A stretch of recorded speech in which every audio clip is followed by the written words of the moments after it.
High বন্ধুরা, তোমরা সবাই কেমন আছো? আশা করি তোমরা সবাই খুব ভালো আছো আর আমিও খুব ভালো আছি। তো চলো শুরু করা যাক আজকের একটা নতুন ভিডিও শুরুতেই তোমরা দেখতে পাচ্ছ এটা একটা অপরিষ্কার রুম। আর এই রুমটা হলো আমার মায়ের গাছপালা লাগানোর জন্য। এখানে মায়ের যাবতীয় জিনিস, ওই মাটি, সার, যাবতীয় জিনিস এখানে থাকে। আর রুমটা দেখছো খুবই অপরিষ্কার।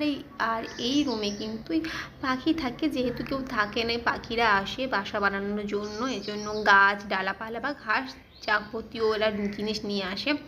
আমি ভাবলাম যে বাড়িতে যেহেতু এসছি, আমাকে একটা পড়াশুনো করার জন্য রুম বানাতে হবে, কারণ একটা নিরিবিলি জায়গাতে কিন্তু পড়াশুনো একটু ভালো মন বসে।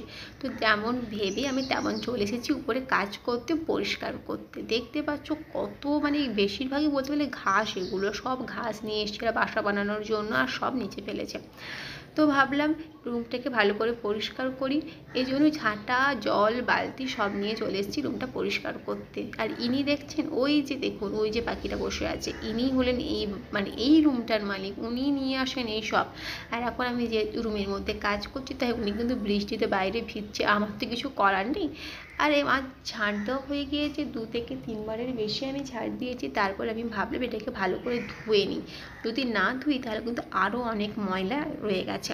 এই জন্য ভালো করে পাইপ দিয়ে আমি কিন্তু রুমটাকে 2 থেকে 3 বারের বেশি আমি কিন্তু ভালো করে জল দিয়ে আমি কিন্তু ধুয়ে নিয়েছিলাম রুমটা। তো যাই হোক, রুমটা ধুতে অনেকটা পরিষ্কারও হয়ে গিয়েছিল। শুকনো করার জন্য আমি বাইরেও গিয়েছিলাম, আমি গরমে হাঁপিয়ে গিয়েছিলাম।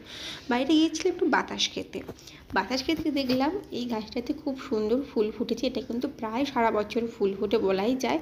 এই গাছটার কিন্তু নাম কিন্তু আমি জানি না, কিন্তু এই গাছটার ফুল আমার খুবই প্রিয়। আর এই গাছটা দেখছি একটু বিভিন্ন কালারের ফুল ফোটে। এখন মনে হচ্ছে গোলাপি কালারের যে ফুলটা, ওটা কিন্তু ফোটেনি।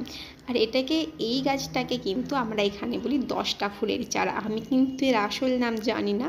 তোমাদের কোনখানে বা তোমরা যদি কেউ এর আসল নাম জেনে থাকো, আমাকে কিন্তু অবশ্যই কমেন্ট করে জানো। আর এই ফুলটাও কি সুন্দর লাগছে, তাই না? অনেক ফুল একসাথে ফোটে।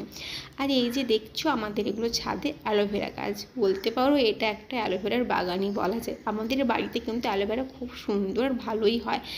দেখছো পাতাগুলো কত মোটা মোটা আর বড় বড়। আমার মা তো মাঝে মাঝে বলে এগুলো বাজারে যা বিক্রি করে দিয়ে আয়। তো এইসব কথা বলতে বলতে বিকেল হয়ে গিয়েছিলো। বিকেলে আমি এসেছিলাম এই যে আমার চেয়ার, এই টেবিল, এগুলো সব পরিষ্কার করতে। কারণ বিকেলে সন্ধ্যের দিকে যাওয়ার কথা ছিল মামা বাড়ি। মা তাড়াতাড়ি চলে যাবে, মা একটু ফিজিওথেরাপি করার আছে, ওই জন্য মা তাড়াতাড়ি চলে গিয়েছিলো। আর আমি বিকেলে ঠাকুর পুজোর কাজ করতে এসেছি। ঠাকুর পুজোর কাজ করে তারপর আমি মামা বাড়ি যাবো। এই তো সন্ধেই আমরা মামাবাড়ি চলে এসেছি। আমরা আরও অনেক মাসি এসেছে, আর মাও তো চলে এসেছিলো। আর এই যে দেখো আমার বোন, মাসির মামা বসে আছে, সব এরা খাওয়া দাওয়া করছিল।